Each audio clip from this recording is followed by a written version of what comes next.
I don't have a bucket list.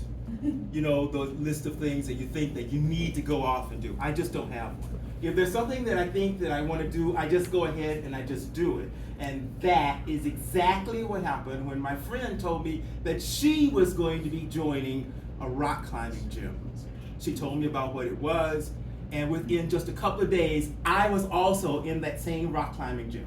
I had joined the gym. I had on those little tiny shoes, the ones that are way too tight for your shoes, for your feet. I had on one of those safety harnesses that squeezes things in your nether region quite a whole lot. And I was standing in front of my very first wall that I was going to climb. Now, I, of course, had a spotter who was going to protect me and make certain that I was okay. It was time. I put one hand and then one foot. I'm on the wall. Another hand, and then another foot.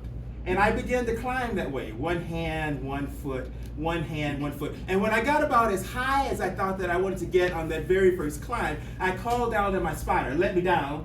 The spotter said, are you sure? I said, let me down. He said, are you sure? He said, take a look down. All right, that was only a foot off the ground. But it didn't matter. I had started climbing. And I went on a continuous basis and got higher and higher, and actually got pretty good at climbing. One hand, one foot, one hand, one foot. And there were a lot of other people in the gym every time that I went.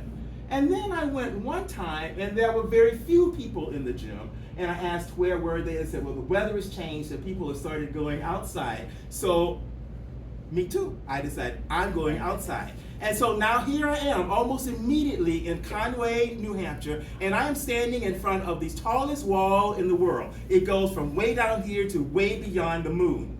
I have on my safety equipment, those shoes, the harness. I also have a guide because I decided on this very first climb I should really have somebody who can assist me with climbing on this thing. So he gave me a couple of instructions about what we were going to do, and then he said, I'm going to start, and then I'll bring you into the wall. This is fine. It was the most beautiful, the most graceful thing I have ever seen.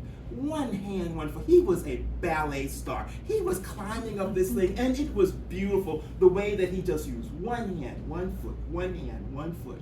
He got up a little ways, and then he called down to me. He said, okay, it's your time. Now, I am scared.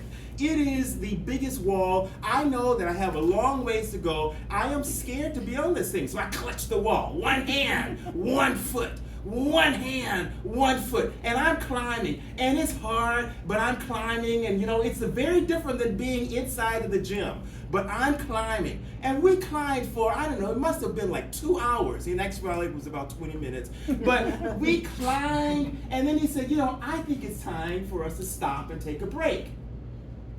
I said, okay, all right, okay. So we took a break for a moment, and then we climbed for another 2 hours. It was probably another 20 minutes. He said, I think we should stop and have lunch. I looked down. It was a really long ways down. I looked up. It was a really long ways up. I was wondering, where's the picnic table? I don't see any picnic table, but what he did is he locked himself into the mountain. He pulled the sandwich out of his knapsack. He reared back like he was on the cross, and he started eating the sandwich. And I thought, that's just nonsense. I'm not doing that stuff at all. So I held onto the wall because while he was eating a sandwich, there was no way that I was going to be sitting there and I was going to eat a sandwich at all. Finally, he said, it's time for us to go. So the ballet star again, one hand, one foot. He very gracefully is moving up the wall. I am having a hard time because it is hard for me. And you know, a couple of times I fell. You don't fall all the way to the ground, but you fall a little bit of a distance, and I was slapping myself into the wall, and I was scratching myself, and it was horrible. And then finally, he got up to the summit, and he just bound on top. And I thought, oh, at least we're close. So I'm still one hand, one foot, one hand, one foot. And I finally get up to the summit, and I get enough so I can get just my neck on top of it. And at least I feel some relief because I don't have enough leverage to pull myself up, but I thought I could just stand here for a few moments and just rest. And while I'm sitting there resting, what I heard was someone say, look, there's another one. And I looked over, and there were these people who had walked up the sensible side of the mountain. And they were now on top of the mountain, and they were looking at those of us who were coming up this mountain. And they could actually see that I was struggling just a little bit. And so they started cheering me on. Rah, rah, rah. And I put one elbow on top, and I put another elbow on top, and then I flung myself on top of the mountain. And now I'm on my back, and I'm just laying up, and they're rah! And then they moved on because there were other climbers who were coming up also. But I was there on the ground, looking up at the ground, and I started crying.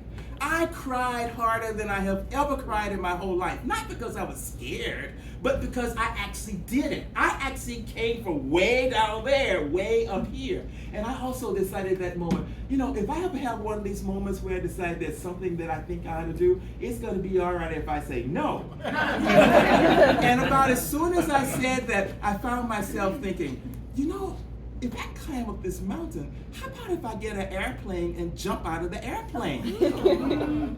I thought about that a moment. And you know what happened next? That's my next story.